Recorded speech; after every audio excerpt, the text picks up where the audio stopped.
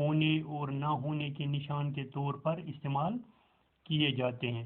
Computer میں بجلی کی کرنٹ کا ہونا 1 مانا جاتا ہے اور کرنٹ کا موجود نہ ہونا 0 مانا جاتا ہے۔ کمپیوٹر تمام حساب کتاب اسی بائنری سسٹم سے کرتا ہے۔ آج انالاگ اور ڈیجیٹل کمپیوٹروں کے علاوہ ہائبرڈ کمپیوٹر، سپر اور کوانٹم کمپیوٹر ایجاد ہوئے ہیں۔ یہ بہت تیز رفتار کمپیوٹر ہیں۔ ان کی بدولت اطلاعاتی نظام میں انقلاب آیا ہے۔ آج ہر چھوٹے بڑے کو اپنے موبائل فون یا کمپیوٹر کے ذریعے انٹرنیٹ سے رابطہ ہے اور وہ ہر طرح کی معلومات تک رسائی رکھتا ہے۔ جرمنی کے فلسفی اور سائنسدان لیبنٹر کے مطابق بائنری سسٹم فطرت کے سسٹم جیسا ہے۔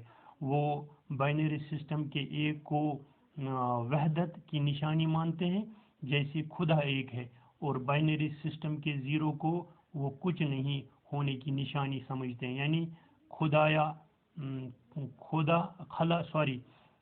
خلا یا عدم، گویا ایک خالی کی نشانی ہے اور 0 مخلوق کی نشانی۔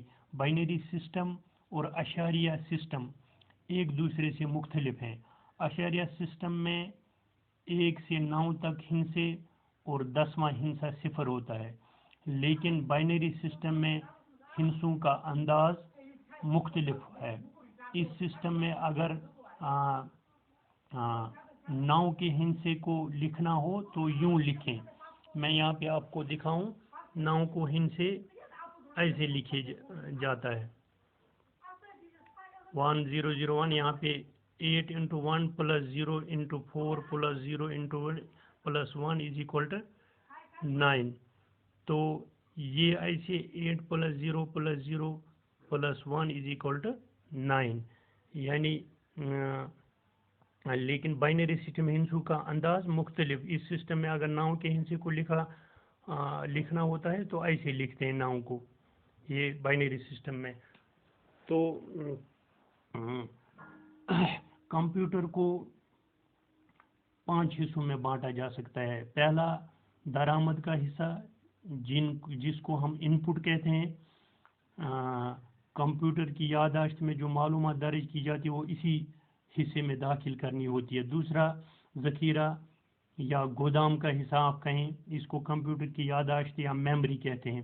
اس میں تمام معلومات ریکارڈ کی جاتی ہیں۔ تیسرا حصہ کتاب کا حصہ ہے، یہ حصہ ریاضی کے سوالات حل کرتا ہے۔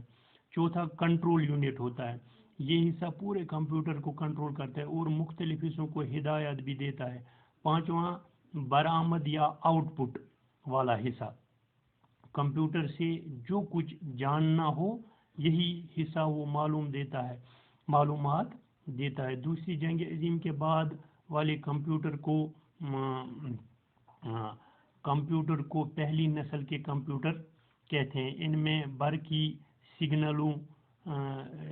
سگنلوں کے لیے ویکیوم ٹیوب استعمال ہوتے تھے۔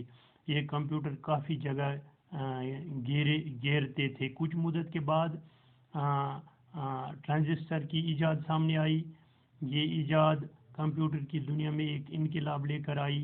اب ویکیوم ٹیوب کی جگہ ٹرانزسٹر نے لی۔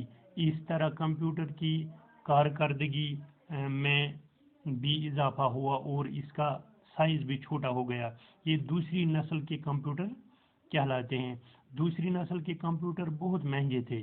سب سے چھوٹا کمپیوٹر آج کے حساب سے تقریباً 4 لاکھ روپے کا تھا اور سب سے بڑا ماڈل تقریباً 4 کروڑ روپے کا تھا۔ 1960 عیسوی سے 1970 تک کا زمانہ تیسری نسل کے کمپیوٹر کا زمانہ تھا۔ بعد میں چوتھی اور پانچویں نسل کے کمپیوٹر کئی سائز اور ماڈلوں میں آئے۔ کمپیوٹر کے فروغ کا کام اب بھی جاری ہے۔ اب چپس کی دریافت نے کمپیوٹر سائنس کو بہت ترقی دی۔ ایک چھوٹی سی چپ میں بہت زیادہ معلومات ریکارڈ کی جا سکتی ہے. مثلا 1 سینٹی میٹر کے چوتھائی حصے کے برابر ایک چپ میں 64,000 بائنری یونٹ کی معلومات ریکارڈ کی جا سکتی ہے. اب کمپیوٹر کی یادداشت کا میدان بھی وسیع ہو گیا ہے اور کام کرنے کی رفتار بھی کافی تیز ہو گئی ہے. کمپیوٹر پروگرامنگ کے معنی یہ ہیں کہ کمپیوٹر کی یادداشت میں کس قسم کی معلومات ریکارڈ کی جائے. یعنی کمپیوٹر پروگرامنگ کے معنی یہ ہیں کہ کمپیوٹر کی یادداشت میں کس قسم کی معلومات ریکارڈ کی جائے اور اس سے کس مقصد کے لیے استعمال کیا جائے. کمپیوٹر پروگرامنگ کے لیے چند مخصوص زبانیں استعمال کی جاتی ہیں. اب تک computer desktop, laptop, palmtop, iPad, tablet وغیرہ کی شکلوں میں سامنے آ چکا ہے. مستقبل میں یہ کون سی شکل اختیار کرے گا یہ ابھی سے کہا نہیں جا سکتا ہے. آج کی زندگی کا تقریباً کوئی شعبہ ایسا نہیں ہے جس میں کمپیوٹر کا عمل دخل نہ ہو. تو ایسے یہ کمپیوٹر کا ارتقائی سفر بھی مکمل ہوا جو میں نے آپ لوگوں کو خلاصہ کر کے بتایا.